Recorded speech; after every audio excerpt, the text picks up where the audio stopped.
오늘 우리가 묵상하고자 하는 말씀은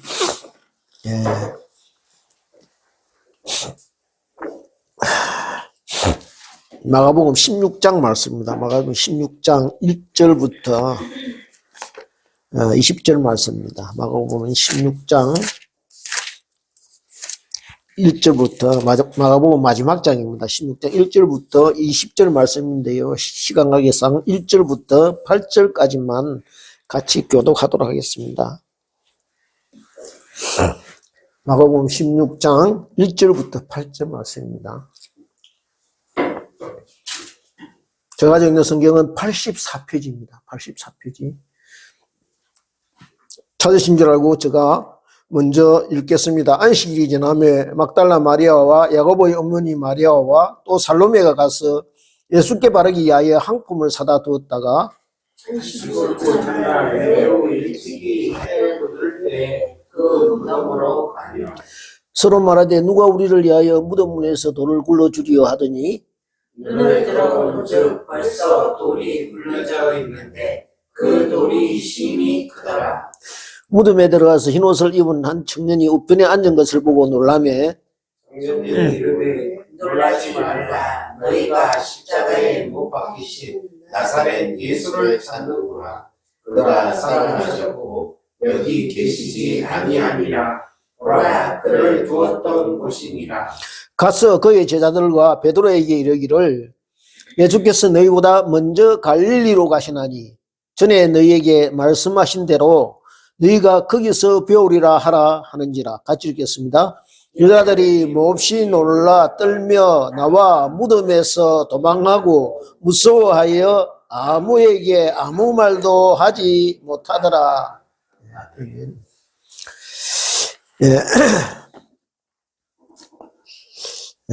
우리가 살아가면서 가장 두려워하는 것이 무엇이겠습니까? 죽음일 것입니다. 사람들이 다 죽음을 두려워하고 겁을 냅니다. 그런데요, 이렇게 죽음을 참 두려워하고 무서워하면서도 정작 그 죽음을 준비하는 사람은 거의 찾아볼 수 없다는 것입니다.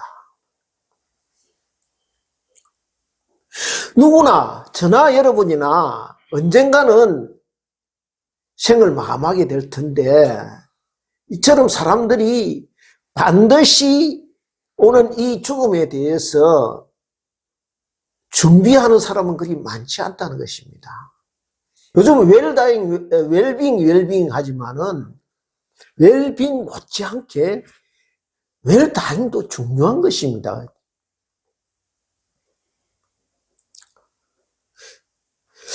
흔히 우리가 살아가면서요, 가까운 사람 장례식에 가서 같이 슬픔을 나누기도 하지만은 사는 모습을 보면은 그 죽음이 마치 나하고는 아무 상관없다는 듯이 남의 일이나 되는 듯이 그렇게 살아간다는 것이죠. 그러나 저나 여러분이나 우리는 생명의 중이 아니기 때문에 이 세상을 떠날 마지막 시간도 그 마지막 모습도 우리가 알지 못합니다. 지금도 저와 여러분의 몸속에 어떤 암덩어리가 자라고 있는지 그것도 우리가 알지 못합니다. 그리고 그것이 자라서 어떻게 내 생명을 위협할 것인지 모른 채 그냥 아무 일도 없겠거니 건강하겠거니 그렇게 살아가고 있는 것입니다. 뿐만 아니라 매일 차를 몰고 다니고 때로는 먼 곳을 여행하기 위하여 비행기를 타고 가기도 합니다. 근데 생각하기도 싫지만은 이렇게 차나 비행기를 타고 가다 사고를 만난 사람들도 마찬가지로 모두 그날 아침에는 아무 일도 없을 것이라고 생각했다는 것입니다. 그렇게 집을 나섰을 것이라는 것이죠. 그날이 자기의 마지막 날이 될 것이라고 감히 상상이나 했겠습니까? 이처럼 우리는 앞으로 10분 앞에 무슨 일이 일어날지 모르는 불확실한 상황 속에, 미지의 세상 속에서 살아가고 있습니다. 그런데 우리가 일어날 일을 미리 알았다고 해서 과연 저나 여러분이나 이것을 막을 수 있는, 일어날 일을 막을 수 있는 일이 그 중에 얼마나 되겠습니까? 알고 보면 저나 여러분이나 한없이 연약하고 무능력한 그런 존재라는 것이죠. 그런데 마치 우리가 인생의 주인인 것처럼 착각하고 살아간다는 것입니다. 그래서 세상을, 대부분의 사람들이 내가 세상을 다 가진 것처럼 그렇게 살아갑니다. 또한 세상에 자기밖에 없는 것처럼 자기 중심이 되어 자기 중심적으로 그렇게 살아갑니다. 왜 그렇게 살아가는 것입니까? 생명의 주인 되신 예수 그리스도를 만나지 못해서 그렇습니다. 교회를 다닌다고 다 예수님 만나는 것이 아닙니다. 교회를 열심히 다니는 사람 가운데도 살아계신 주님을 제대로 만나지 못한 사람들이 많이 있을 것입니다. 그래서 바울사도는 고린도 교회에 보낸 서신에서 고린도전서 15장 12절에서 어떻게 말씀하시냐 하면은 그리스도께서 죽은 자 가운데서 다시 살아나셨다 전파되었거늘 너희 중에서 어떤 사람은 어찌하여 죽은 자 가운데서 부활이 없다 하느냐라고 질책하고 있는 것을 우리가 볼 수가 있습니다. 무슨 말씀입니까? 교회 열심히 다니는 사람 중에 예수님의 부활을 믿지 못하는 사람들이 외로 많다는 것입니다. 그 옛날 초기 기독교 시대에만 교인들만 그래 한 것이 아니라는 것이죠. 오늘 이 시대 교인들도 그런 사람들이 많이 있을 것입니다. 모두들 예수님 만나러 교회에 옵니다. 그죠? 교회에 나옵니다. 그렇다면 부활을 인정하지 않는 그런 사람들이 만난 예수님은 도대체 어떤 예수님일까요? 매주 교회나 예배드리고 말씀 듣고 기도 열심히 하고 돌아오지만은 그런 분들은 실상 살아계신 예수님을 만나는 것이 아니라 무덤에 묻힌 예수님만 만나고 오는 것과 같은 것입니다. 예배를 통해서 살아계신 예수님을 만나지 못한다면 그 믿음은요, 살아있는 믿음이 아니라 죽어버린 믿음, 생명이 없는 믿음이 되어버린다는 것입니다. 그러면 큰일 아닙니까? 아무짝에도 소용없이 그냥 허무하게 끝나버리는 그런 믿음을 진짜 믿음으로 여긴다면 적어도 그런 일은 일어나지 말아야 할 것 아닙니까? 그죠? 그렇다면 정말 살아계신 예수님 만나려면 어떻게 해야 될까? 그리고 그 살아계신 예수님을 만난다면 저와 여러분의 삶이 어떻게 달라질까? 그리고 마지막으로 그렇게 달라진 삶에는 어떤 기적이나 표적이 나타나게 될까?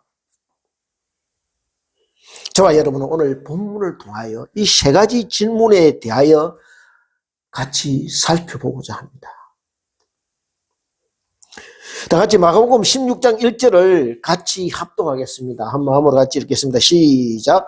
안식일이 지난해 막달라 마리아와 야고보의 어머니 마리아와 또 살로메가 가서 예수께 바르기 위하여 나무를 사다 두었다. 여기 한번 생각해 보십시오. 지금 등장하는 이 여인들은 평소 예수님을 사랑하며 따르던 그런 여인들입니다. 지극정성으로 예수님을 섬기면서 물신양면으로 예수님의 사역을 빚도 없이 이름도 없이 그렇게 돕던 그런 여인들입니다. 그리고 그런 암울한 시대에 생명의 빛으로 오신 예수님을 위해서 자신을 바쳐 헌신하던 그런 여인들이었습니다.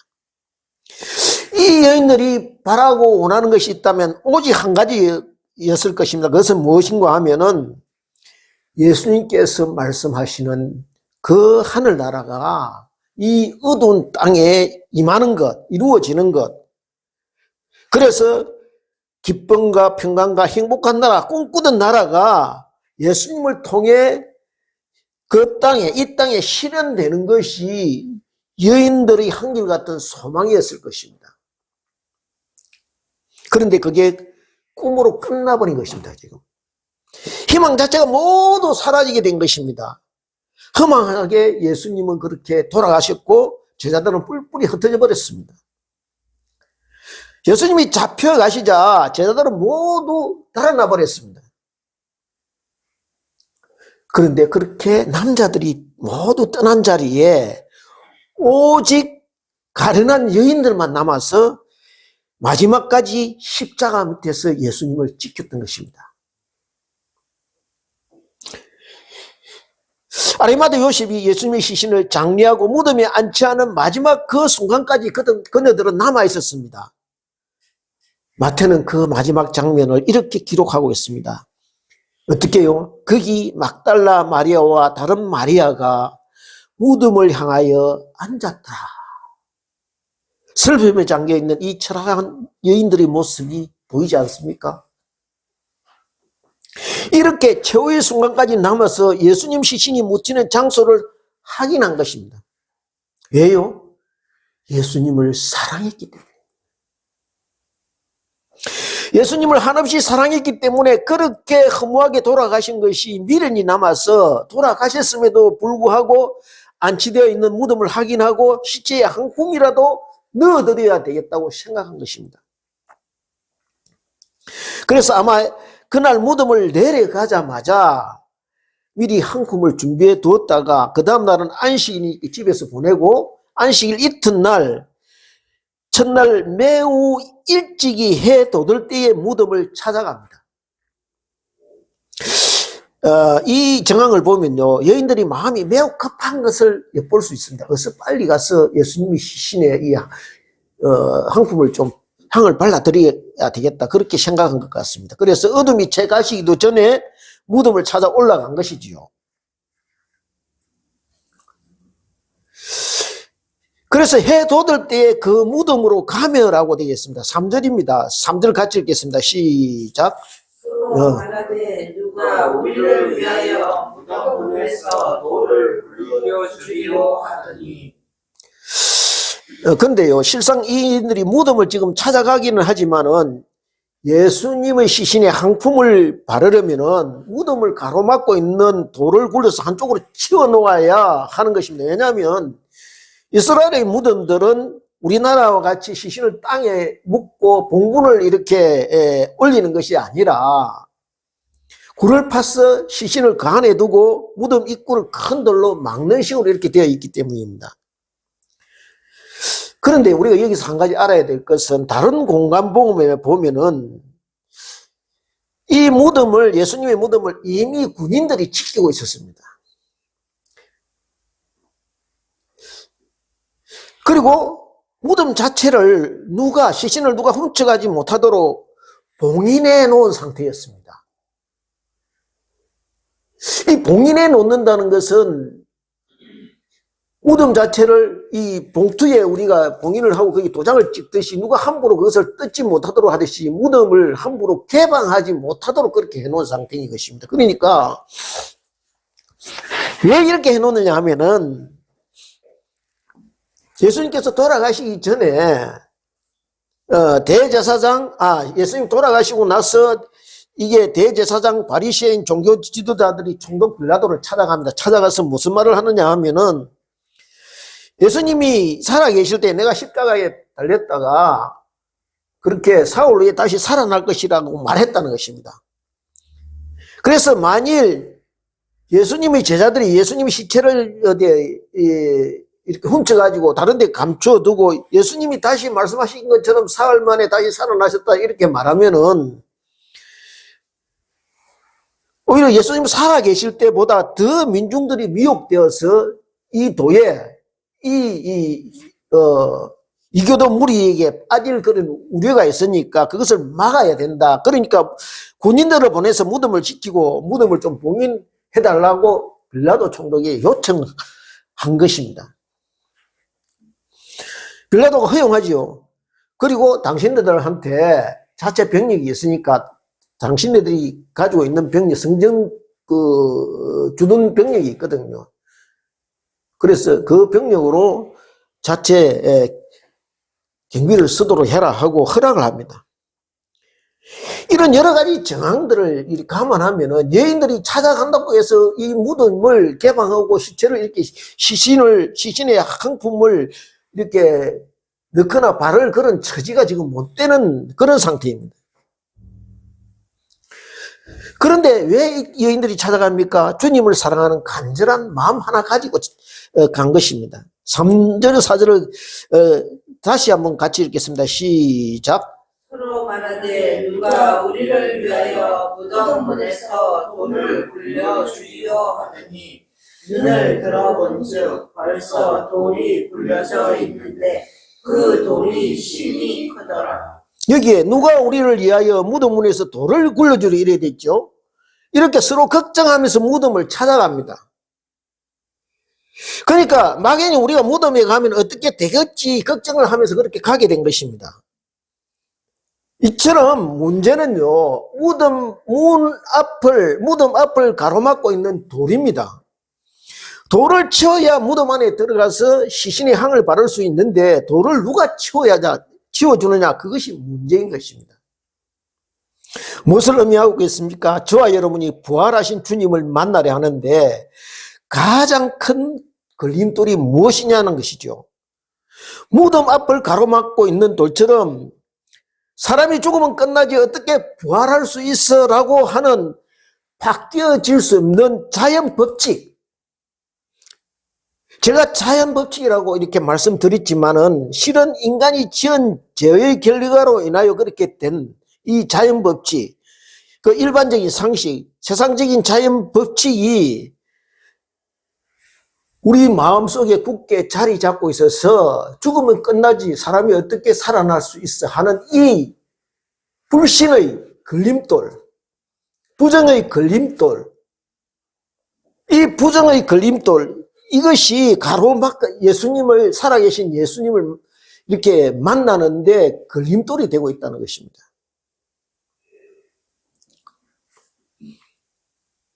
그런데요, 이 세상적인 자연 법칙에 계신 분이 하나님이시라는 것이죠.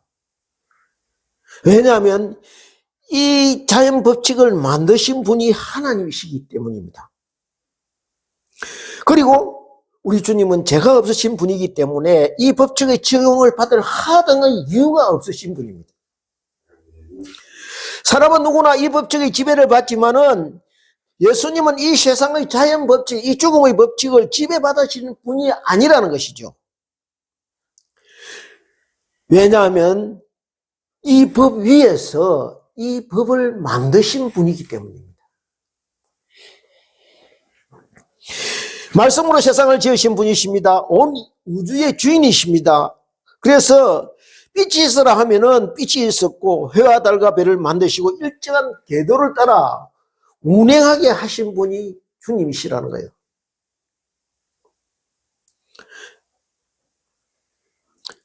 생각해 보십시오. 생명의 주인 되신 분께서 어떻게 사망에 갇혀 있을 수 있느냐는 것이죠.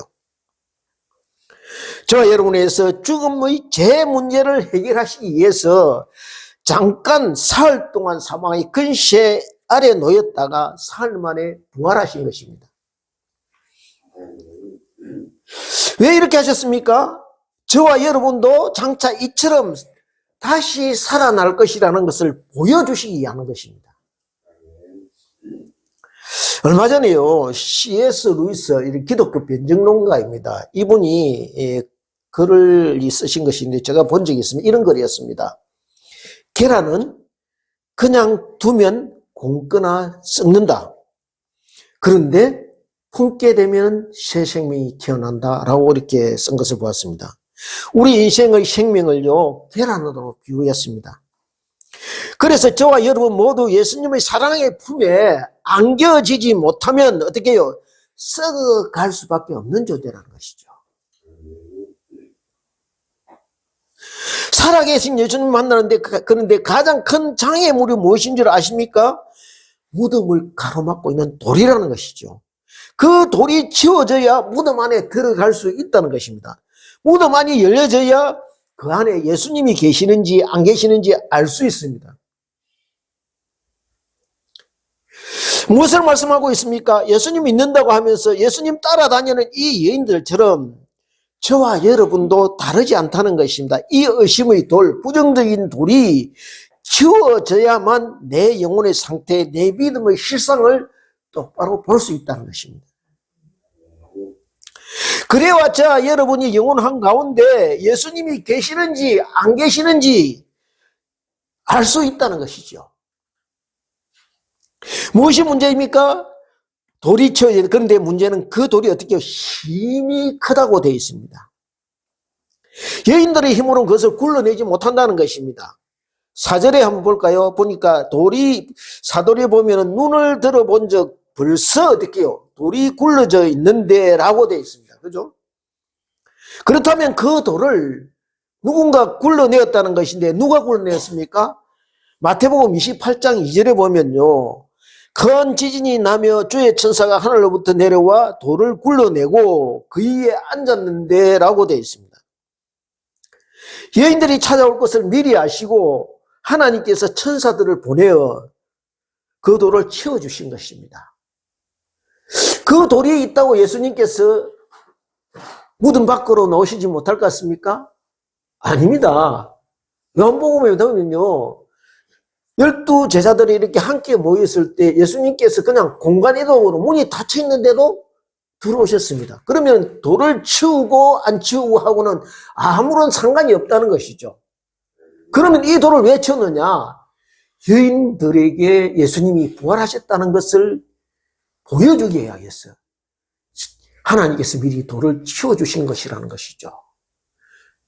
이처럼 이 돌은요, 이 의심의 돌은 우리가 일반적으로 자연법칙의 돌, 다시 사람이 어떻게 살아날 수 있나, 부활은 전부 다 이게 허구야, 소설 같은 이야기야 라는 이 의심의 돌을 우리가 치울 수는 없다는 것입니다. 그 돌을 치우는 분은 누구십니까? 하나님 아버지가 그렇게 치워주셔야만 우리가 살아계신 예수님을 만날 수 있다는 것이죠.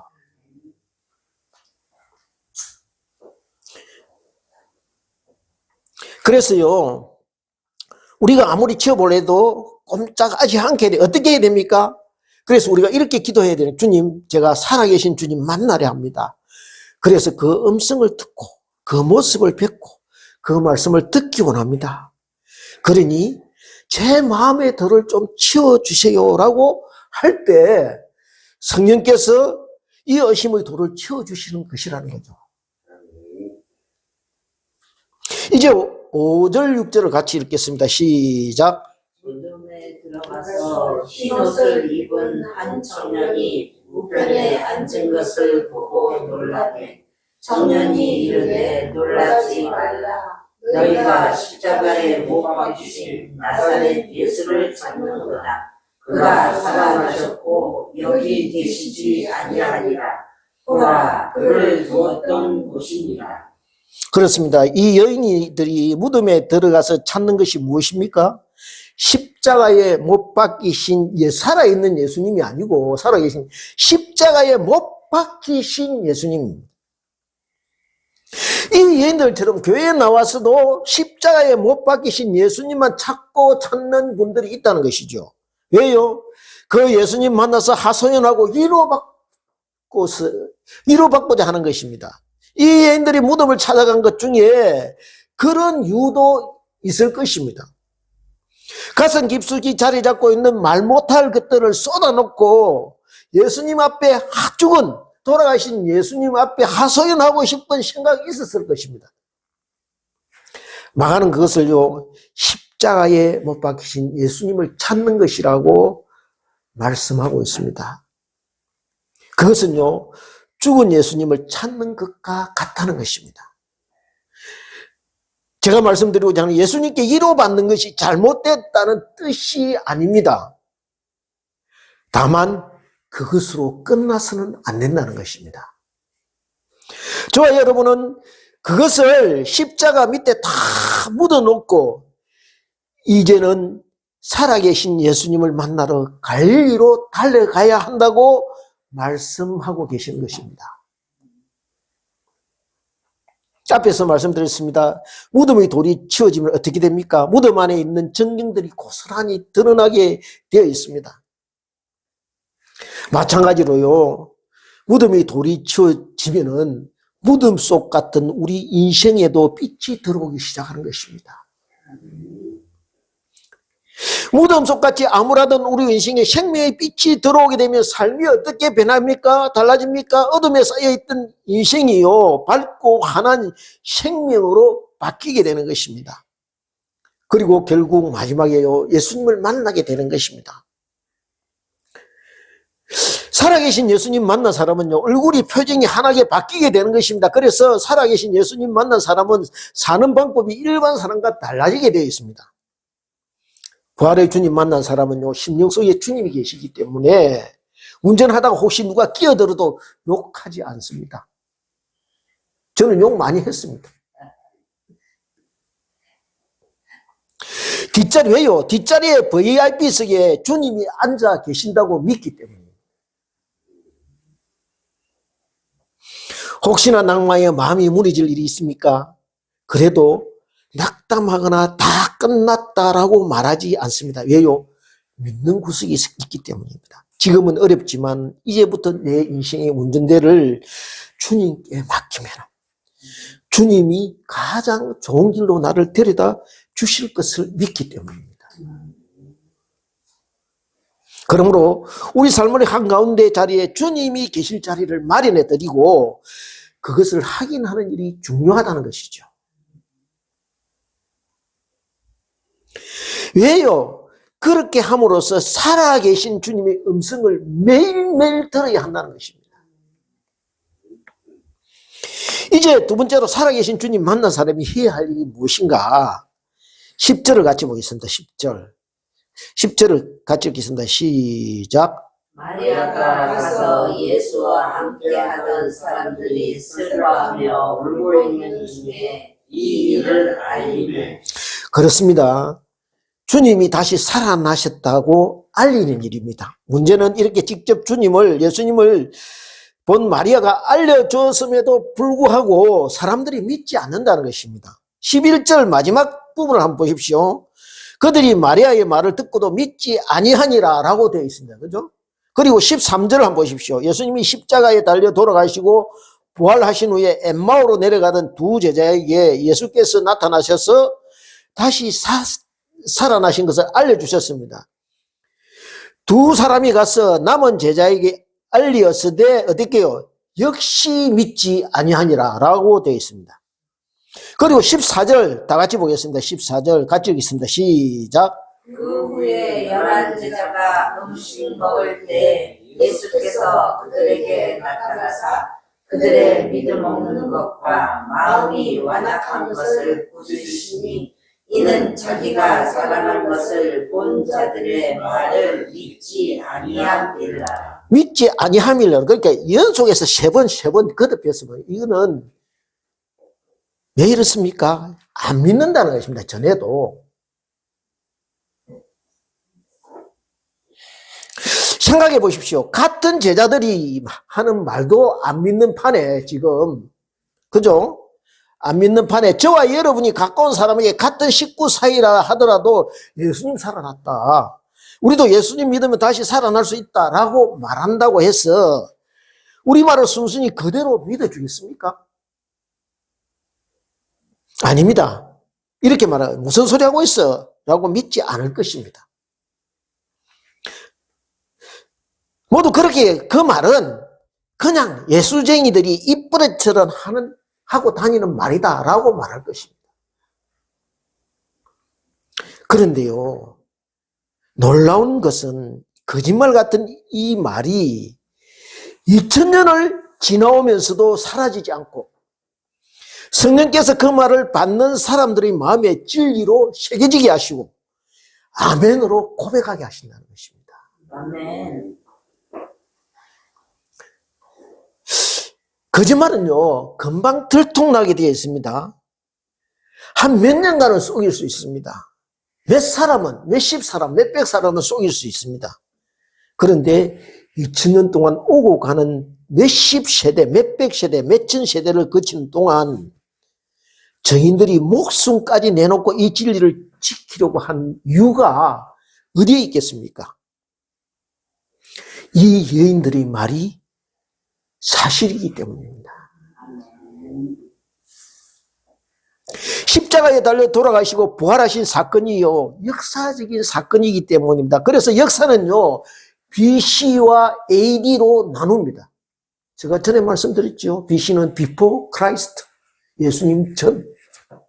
AD는 Anno Domini, 라틴어로 예수 그리스도의 해라는 뜻입니다. 그것이 증명해주고 있는 것입니다. 그리고 예수 그리스도의 중심에 뭐니까 십자가와 부활이 있다는 것입니다. 그것이 곧 역사다. 그리고 그것을 전하라고 지금 말씀하시는 것입니다. 위급한 흔히요, 위급한 사람들, 목숨이 위험에 처한 사람들이 신호를 보냅니다. 이것도 제가 전에 그것을 우리는 SOS입니다. 똔똔똔똔똔똔똔똔똔똔 하는 게 이게 SOS 신호입니다. 무엇을 나타내고 있습니까? 제가 말씀드렸죠. 무엇의 약자입니까? Save our souls. 우리 영혼을 구하소서라는 게 SOS 약자입니다. 이처럼 수많은 사람들이 길을 잃고 지금 죽어가고 있다고 위급 신호를 보내고 있다는 것입니다. 그런데 문제는요, 자신들이 죽어가면서도 정작 얼마나 위기에 처해 있는지 모르고 있다는 것입니다. 왜요? 무덤 속 같은 인생을 살고 있기 때문입니다. 빛이 없는 인생, 내일을 모르는 무덤 속에 갇혀있는 인생들이기 때문입니다. 그래서 10년 가운데 의심의 돌을 하나님께서 치워주셔야 하는 것입니다. 우리가요, 예수님의 벌을 어떻게 알아듣기 쉽고 논리적이고 과학적으로 설명할 수 있겠습니까? 이해하기 쉽고 받아들일 수 있게 설명할 수 있겠습니까? 그것을 받아들여서 예수님을 구주로 영접하는 것은요, 아무리 우리가 머리 좋게 이해하기 쉽게 설명한다고 해서 되는 일이 아니라는 것이죠.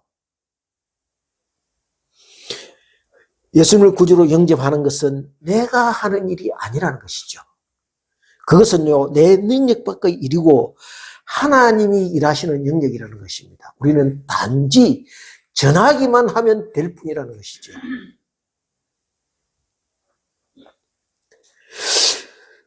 그뿐 아니라 우리는요, 논리적이지도 않고 말을 조리 있게 그렇게 하지도 못하는 편입니다. 저는 그렇습니다. 다른 분은 어떨지 몰라도.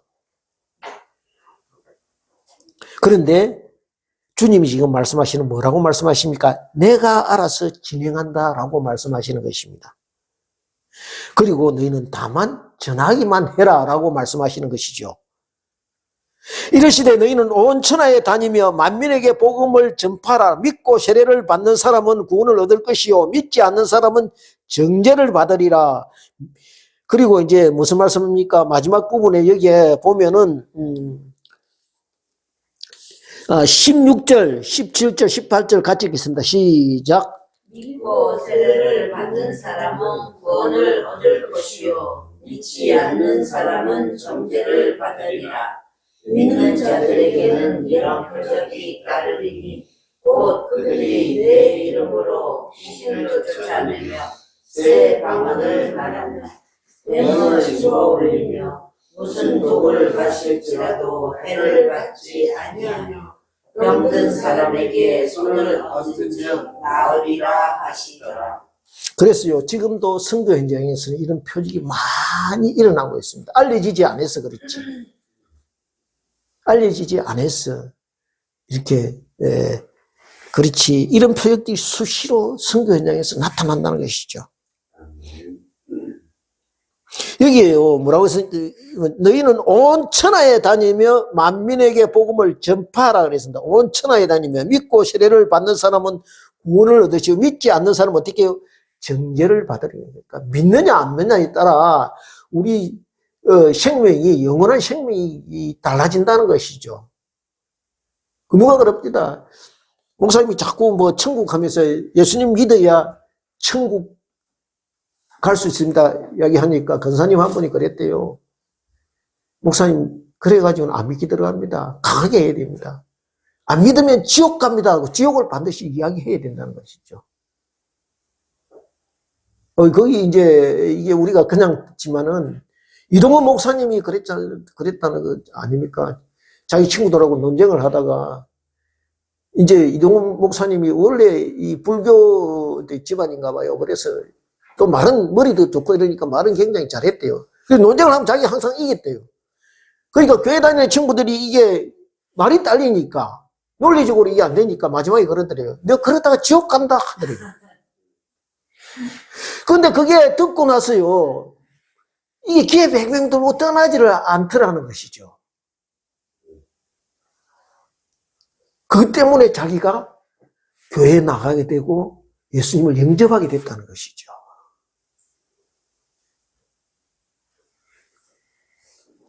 여기에 보면요,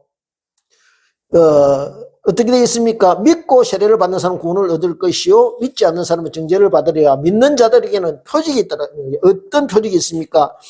곧 그들이 내 이름으로 귀신을 쫓아내며 사악하고 거짓된, 이게 무슨 말입니까? 사악하고 거짓된 것들이 물러가게 되어 있다는 것입니다.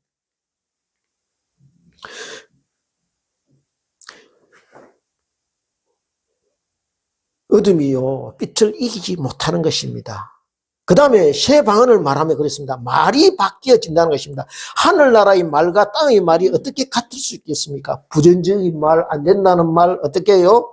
망한다는 말 대신에 좋아질 것입니다. 나아질 것입니다. 조금 기다리면 성공할 것입니다. 라고 말하게 된다는 것입니다.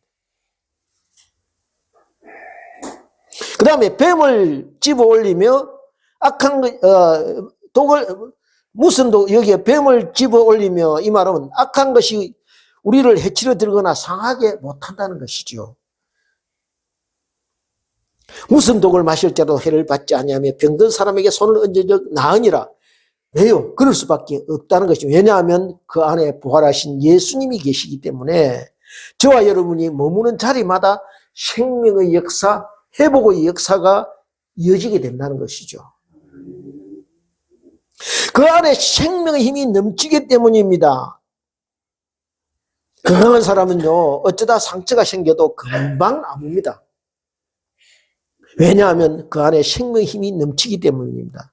그러므로 저와 여러분이요, 이 부활의 주님을 한평생 모시고 동행함으로써 우리 안에 있는 생명의 예수님이 드러나고 우리가 머무는 곳이 생명의 역사가 끊임없이 지속되는 기적의 현장이 되기를 소원합니다.